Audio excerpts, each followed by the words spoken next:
Ya habían pasado unas 2 horas en las que Julia y Vania se conocieron mejor. En ellas Vania se dio cuenta de que Julia no era tan mala, al menos servía para fotografiar sus notas. En el caso de Julia, dio con que no es tan amargada como se mostró. Realmente la idea solo la había aturdido. Era algo demasiado extraño para ella. Por ahora, ese día fue solo una presentación. Pero aún así, tenía que seguir intentando ser agradable para ella. Si quería limpiar la imagen de Santiago, debía ser amistosa con ella. Después de esa presentación, papeles y cosas así, salieron del trabajo. Julia invitó a comer a Vania, mejor dicho a cenar, unos tacos, un pay de limón, cualquier cosa. Ella se negó rotundo. Cada una tomó su camino y volvió por donde vino.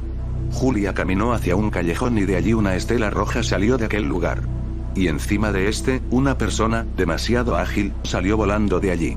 En cambio, Vania siguió caminando en la calle, hasta llegar a su departamento.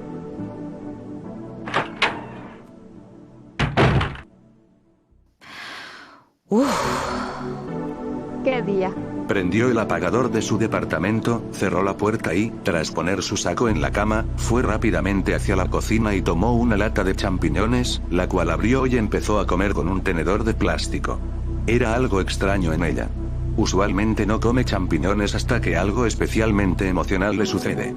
El lugar en donde vivía, además de ser modesto, con una cama pequeña, con un televisor de antena y un pequeño escritorio que usaba como mesa también, tenía un foco con luz tenue, un pequeño mueble donde guardaba su poca ropa, una prenda para salir de forma casual, varios cambios de ropa para el trabajo y algunas zapatillas.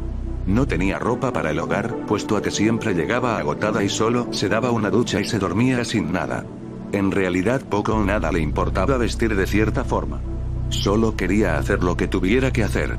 Su hogar tenía paredes de color verde menta, el suelo era ese inmundo piso gris resbaloso y tenía una ventana que daba hacia la calle.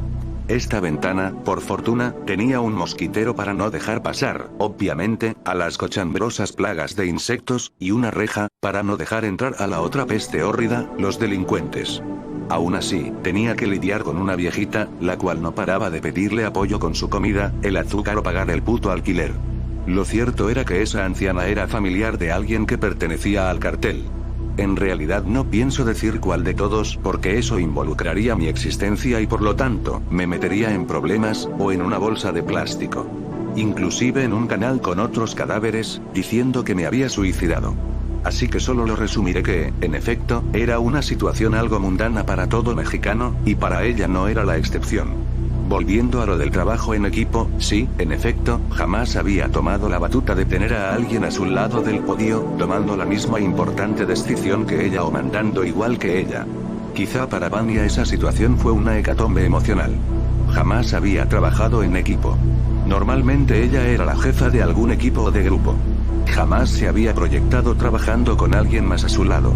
Era extraño, demasiado extraño para ella. Una situación que posiblemente nunca se hubiera imaginado. Al menos esto le enseñó a que trabajar en equipo es más importante que vivir solo u otras cosas. En fin, tras ello, decidió darse un baño para evitar hacerlo en la mañana y se fue a la cama sin ponerse nada de ropa. Solo se acostó y se cubrió con las cobijas. Con el pelo mojado y desordenado, se metió en sus pensamientos de forma rápida. Tal vez había demasiado que pensar. ¿Quién sabe?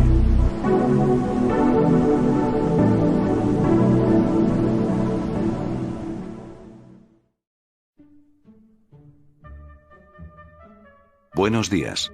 Al menos, eso es lo que escucha Vania tras haberse arreglado para el trabajo y prender la televisión en el canal de las noticias. Ahora habían 3 ejecutados con un machete. Al parecer les habían cortado la cabeza por una riña interna. Eran personas comunes, nada tenían que ver con los delincuentes. ¿Qué culpa tienen personas así de sufrir las insufribles vidas de personas tan decadentes e indeseables como esas bestias inmorales? Ninguna, pero siempre se tendrá que pagar por los platos rotos de una persona. Siempre. Inclusive si nada tuvo que ver. Esa es la tragedia de ser una persona común y corriente en este país de mierda. En fin, tras ver esas noticias y seguir con su papeleo mañanero, Vania decidió ya por fin salir de su casa, para ir rápidamente a la parada de microbuses y esperar a que llegase uno medio vacío.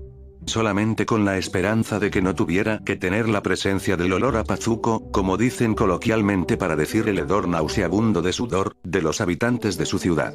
Tras 3 microbuses, vio que el que venía estaba algo vacío. Así que decidió entrar. Pero al siquiera tocar el pie de la pequeña escalera vio que frente a ella, con un lugar vacío al lado se encontraba con Karim. Karim fue un viejo compañero de escuela, más bien, de secundaria, con quien seguía hablando inclusive después de mucho tiempo. Era un joven blanco, alto, de cabello oscuro, con nariz aguileña y de un carácter reservado, aunque en confianza era alguien demasiado carismático. Pero los últimos días ha estado más serio que de costumbre. Seguramente se debe a que su esposa fue asesinada por uno de sus pacientes. No era doctor, o más bien no uno que se diera en las consultas. Era un anestesiólogo.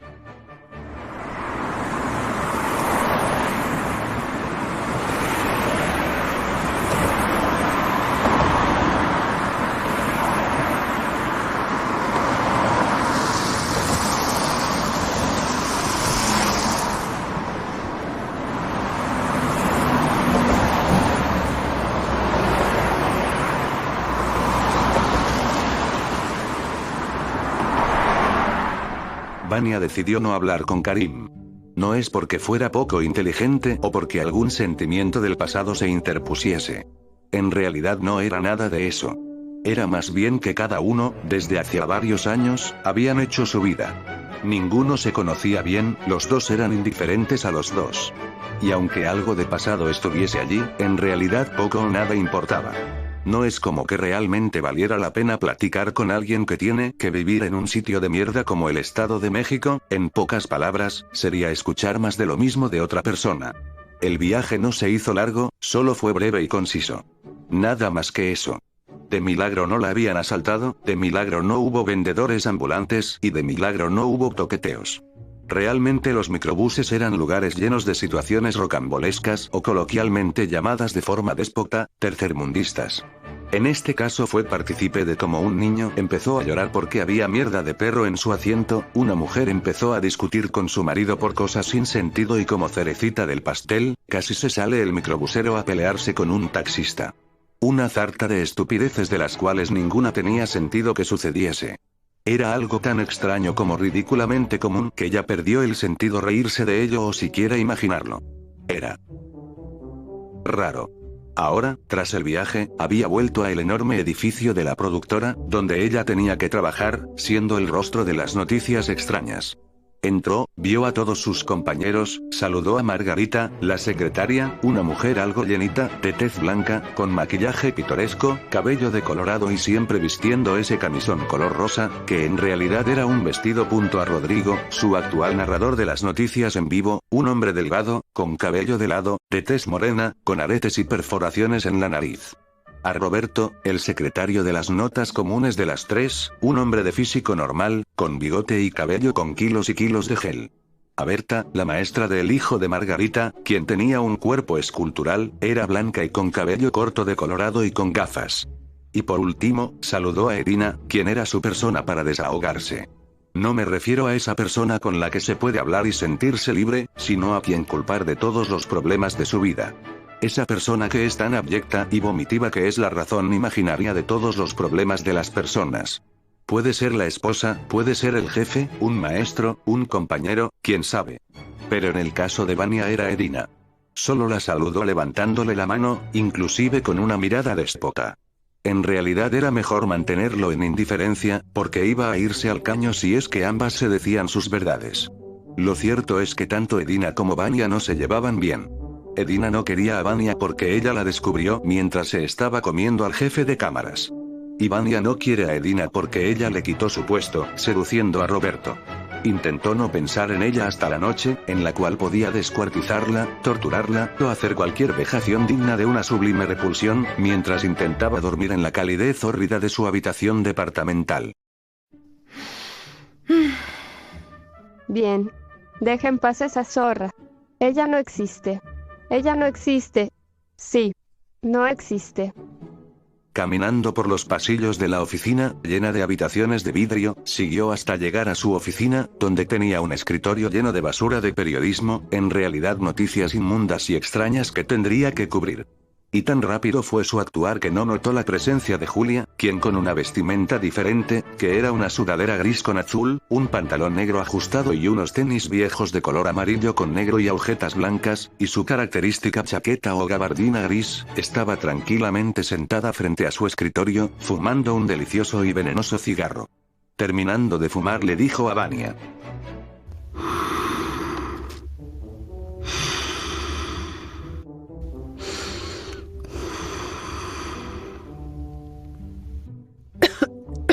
Adoro este veneno dulce, dirían por allí, tal cual el vino y las bellas féminas. Pero no vengo para hacer versos con tumores pulmonares. Así que dime, ¿qué vamos a hacer ahora? Era extraño tener que hablar tan amenamente, forzosamente, con alguien a la hora de su primera etapa de trabajo. Era simplemente una rutina que rara vez, o mejor dicho nunca, se había roto. Era lo mismo diariamente, la misma aburrida, monótona pero segura secuencia de acciones.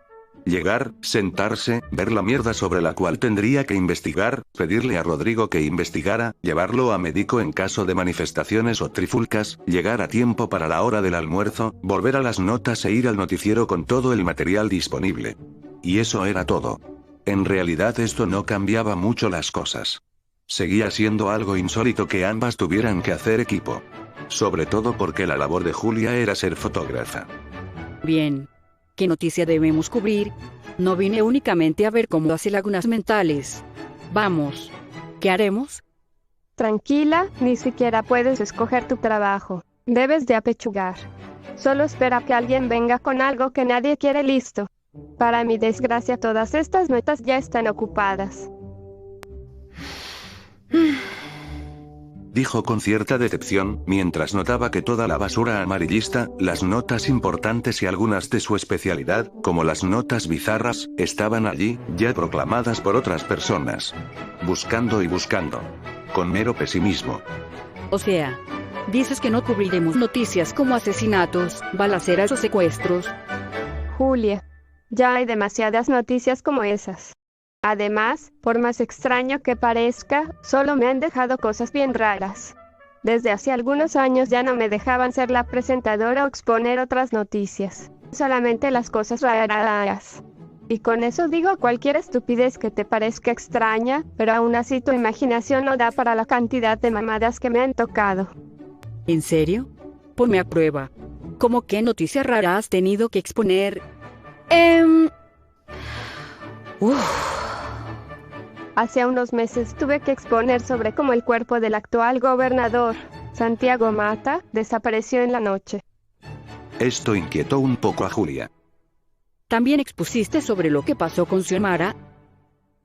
No, y aunque tomaste fotografías, la noticia fue exclusivamente de la puta esa que da las noticias a las 3. Julia entonces alzó la cabeza, ya que sabía de quién hablaba. Era una mujer normalita, con algo de carne por arriba y por abajo. En realidad no era la gran cosa. Y por más gracioso que suene, no había mayor atributo en ella. Era una persona hueca, nada sabía y nada pensaba. Solo hacía su trabajo y listo. Bien. Entonces, ¿qué tipo de noticias te han tocado? Ya verás qué tipo de noticias me tocan. ¡Ay! Al menos cuéntame alguna. Julia se sentó más cerca de Vania. Aléjate. No me gusta mucho que se acerquen a mí. Si quieres que una noticia rara se presente, siéntate y déjame buscarte una. Todas aquí son raras, pero vas a ver cuál será el mejor ejemplo que tengo para ti. Pero siéntate. ¿Sabes? Estás muy histérica hoy. Mejor yo elijo la noticia. No debe ser tan difícil. ¿Qué putas chingadas madres dijiste? Lo que escuchaste, ahora déjame tomar esta nota. Se ve interesante. Julia sacó una hoja del revoltijo de noticias sin usar, sin reclamar mejor dicho, y empezó a leerla junto con Vania. Ella estaba totalmente tranquila, y al ver cómo Vania leía y su rostro se exaltaba, la vio con cierta burla en un rostro serio. Esto tiene que ser un chiste, ¿verdad?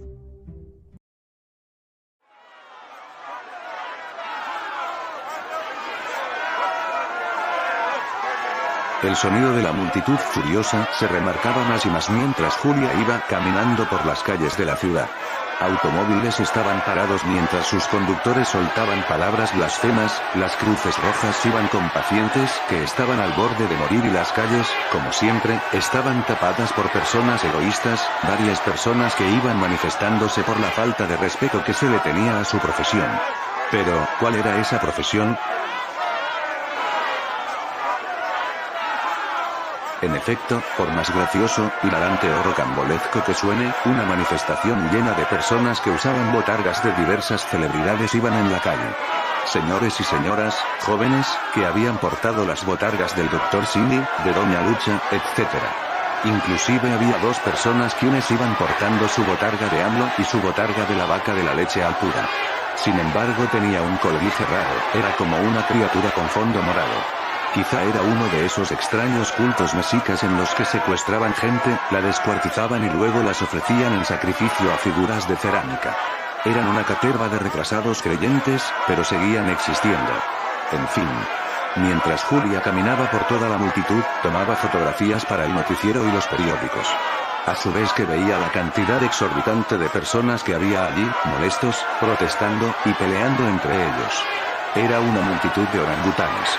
Por ahora, las fotografías eran las genéricas imágenes de manifestaciones comunes y corrientes. Espera, ¿qué era lo que empezaba a ocurrir? La botarga de vaca sacó de la nada un machete. Se puso demasiado histérico, se había enojado con uno de los del grupo de las botargas. Quería sangre, quería pelearse con quien fuera. Sus excusas eran ridículas, eran extrañas pero sobre todo eran demasiado personales y profundamente histriónicas. En cuanto a con quién se estaba peleando, era el sujeto con la botarga de AMLO. Julia tomó varias fotografías, y muchas de ellas eran sobre la botarga de la vaquita Alpura. Sin embargo, la última que sacó fue de cómo ésta estaba a punto de machetear a la botarga de AMLO. En esta situación, se interpuso entre los dos y el corte lo recibió en su brazo derecho. El corte no brotó sangre, pero se vio que era profundo. La multitud se había vuelto loca, todos estaban peleando, todos pateando, rompiendo autos, inclusive algunos habían aprovechado para asaltar a algunos conductores. Qué desorden de población, pero es con esa peste con la que se tiene que vivir diariamente. Por desgracia. Y Julia ya había visto suficiente. Así que tan rápido como pudo, salió corriendo con las fotografías en su cámara.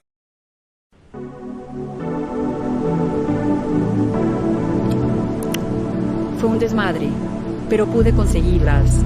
¿Te parecen buenas? Que sí son buenas. Son excelentes. Perfecto. Las podremos poner sin miedo en el noticiero. Oh Dios mío. ¿Qué te pasó en el brazo? Quítate la gabardina. Había un corte, aunque cicatrizado, en el antebrazo derecho de Julia. En efecto. El machetazo había cruzado la gabardina y había causado una herida profunda. Sin embargo, a Julia no le importó. Mira. Eso es lo de menos. Lo importante ahora es que, con ayuda de Roberto Rodrigo, o como puta madre se llame tu compañero, deben de exponer la noticia ahora. No dejes que mi machetazo sea por nada. Entonces Julia volvió a ponerse su gabardina, salió de la oficina de Vania, y se fue, no sin antes recibir su paga por las fotografías. En realidad no fue mucho, y es mejor no decirlo porque sonaría a un chiste de mal gusto.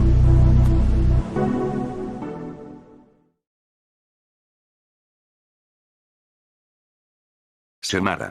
Semara. ¿Te encuentras bien?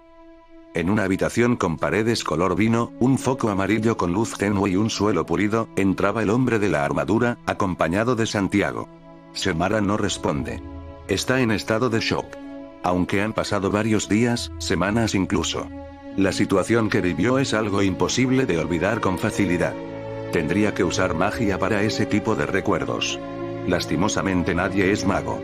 Aún así, para fortuna de ella, los medicamentos, alguna droga como la marihuana, etc., le ayudan a sobrellevar cosas así. Solo la droga ni nada más, hasta que suceda algo todavía peor, de lo cual no están seguros si será buena idea que eso suceda. Pero es lo que hay. De ahora en más, como su amigo de confianza y un poco conocedor de medicina, el hombre de la armadura ayuda a Santiago con su pareja. No diría esposa, inclusive si es que viven juntos. Un matrimonio siempre será con un altar, un velo, vino y palabrería de superchería de un padre. En este caso, más en particular, un soborno y papeleo del registro civil. Cosas por el estilo. Cosas así normalmente se toman con romanticismo y con cariño y belleza pura, pero no hay mayor engaño que un matrimonio. Simplemente es atar tu vida a una persona que a posteriori será tu perdición de forma abrumadora. ¿Es triste? ¿Quién sabe? ¿Es realista? ¿Quién sabe? Solo es algo, eso es todo y nada más. Ya habían ocurrido varias cosas, tanto íntimas como relacionadas con todo ese festival de fenómenos. El hombre de la armadura, Santiago. Y Lisette. Estaba aún peor de lo que se puede imaginar. Era algo inefable lo que ha de haber recibido en su vida la pequeña Xiomara. Santiago le contó algunas cosas íntimas al hombre de la armadura. Su abuela murió. Soy toda la familia que le queda. Su hermano no podrá verla nunca más. Creo que me odia por eso. Pero no puedo dejar que ella corra peligro. No me lo perdonaría jamás. Solo te pido que tengas cuidado con ella. En realidad Sonia, Xiomara y tú son lo único que me queda. Sonia no ha hablado conmigo en las últimas semanas. Tú me has visto más seguido que el resto de las personas y Xiomara. Bueno, ella es mi compañía. Solo espero que esto no deje secuelas. Me duele y me llena de rabia no poder encontrar a Lisette. Cálmate, Santiago. No ganarás nada sintiéndote así o deseándole mal a la gente. ¿Acaso la vida me va a cobrar los malos deseos? Yo no creo en el karma, la vida es demasiado arbitraria. Pero aún así, corroer tu alma no hará que todo mejore. Desearle la muerte a la gente no hará que todo mejore. Mucho menos hará que Lisette se dé a relucir, que se sepa de ella. Quizá está muerta y no lo sabemos. Y esperar solo hará que muramos por vejez. Lo último que podemos hacer es cuidarla. Xiomara está destrozada psicológicamente. No puede ni siquiera hablar sin tartamudear. Sus nervios están alterados, su ritmo cardíaco es extraño y creo que, en el peor de los casos, tendríamos que hacerle una lobotomía. No alterando su cerebro, sino usando mi gas. En el peor de los casos. Por ahora podemos tratarla normal.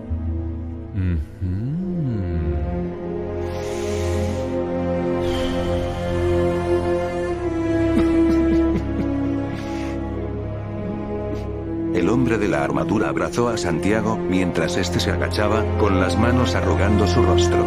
Nervioso y sin esperanza se sentía. Tantas responsabilidades y poco tiempo tenía.